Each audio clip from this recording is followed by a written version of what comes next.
Yep, it's that time again. The release of 1.19 is literally just around the corner, and to commemorate this one occasion, I figured doing the least controversial thing I could think of. That's right, giving my own opinion, by breaking out the old tier list and ranking every major thing inside of the Wild update. Starting off with one of the biggest features inside this one update, the Ancient City itself, and I think generally speaking, it's actually a really cool idea, giving the Warren this huge structure to actually coincide inside of.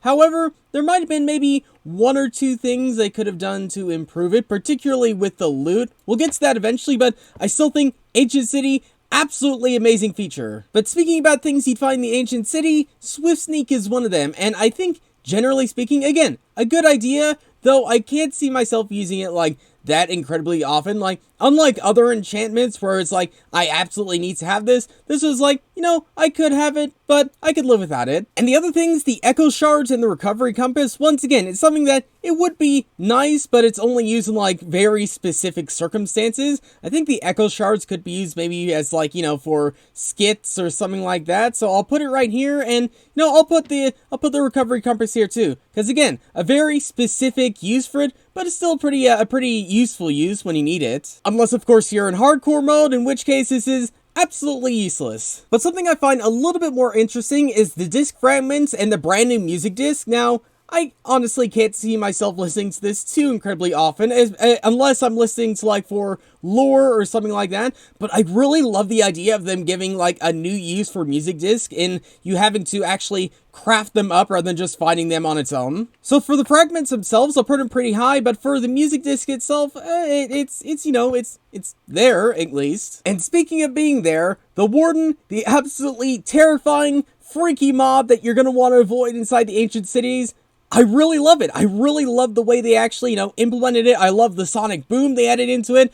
Absolutely top tier mob adding inside this update. But then all the blocks you'll find inside the Ancient City and the Deep Dark is these types of things. Now Skulkvein, I can see myself using it in very certain terraforming things. The Catalyst and the Shrieker, a very interesting gameplay mechanic. Reinforced Deep Slate, I think it's an interesting block. I'm sure there's going to be more use for it in the future, but as is, it's just an interesting block you'll see inside the Ancient City. But thanks to the Skulk Catalyst, we could actually get ourselves Skulk blocks, which can actually be used to create an XP farm. And an XP farm I don't think we've ever had in any type of a capacity like this one. So Skulk itself, going in the upper tier of A. Next up, the Goldhorn, which is there. I mean, honestly, we've given so many different types of ideas, and all we got was just being able to make a funny little noise, and I mean, that could be fun for the first couple times, but I can't really see myself using it that often unless, you know, I'm just collecting them all for some reason. Next up, the Allay. Now, the Allay,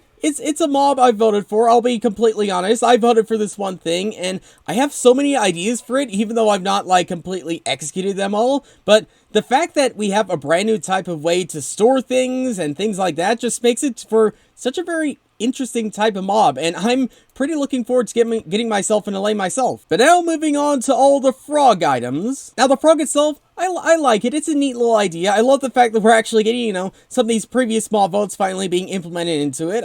I'm okay with the fact that it eats snot instead of, I don't know, instead of fireflies, and I think overall, all around, it's a decent mob. It's not the greatest mob I've ever seen in the world, but I like it still. And I guess a similar thing could be said about the tadpole. Now, frog spawns are there, I guess. Now, the things you get from the frogs, these brand new lights, I absolutely love them. I absolutely love the fact that they're adding new types of colored light blocks inside the game. Even though they're going to be kind of tricky to get in mass quantities, I still love the fact that they're actually added inside the game. And you know, I guess that gives a new opportunity to make more farms, I guess. And the biome you find it in, the mangrove swamp, it's a pretty neat idea, and the things you find in it are pretty neat, such as the mud block you find in absolutely mass quantities, and once again, I can see this being used for pretty decent terraforming builds. So again, I'll put mud like maybe in the B category with the frogs. But the fact that you can use mud to create renewable clay inside the game absolute game changer. Like, you will never have to go into like a river or a lush cave or anything like that again. Just so long as you have like a pretty decent supply of dirt or mud, now you will be able to get, actually, no, it's going in S tier. This is like a game changer to me. This is such a game changer. And then the packed mud we see right here. Again, I think it's a neat idea. I love the fact that we can get more types of blocks inside the game from just one singular type of block. And I think the packed mud and the mud bricks in general can go in the B tier. But then the brand new wood types, the Manger of Wood, and I've been wanting a brand new type of overworld wood type for literally forever, and the fact that we are finally getting one inside this update absolutely goes in the S tier. And the roots and muddy roots, I think they're okay. Once again, could be used for some terraforming projects. But then the magnum opus, the chest boat, something we've wanted for literally forever inside the game. And you know, you're not even going in S tier. You need a tier above S for this one chest boat, because literally, I'm so excited and so looking forward to actually playing around with chest boats. Okay, fine. For fairness, I'll just put in the S tier. But yeah, generally speaking, that's my ranking of every single feature inside the Wild update. Do you agree with me? Do you not agree with me? Whatever you think, let me know down below in the comments. But for now, thanks for watching, and I'll see you all later.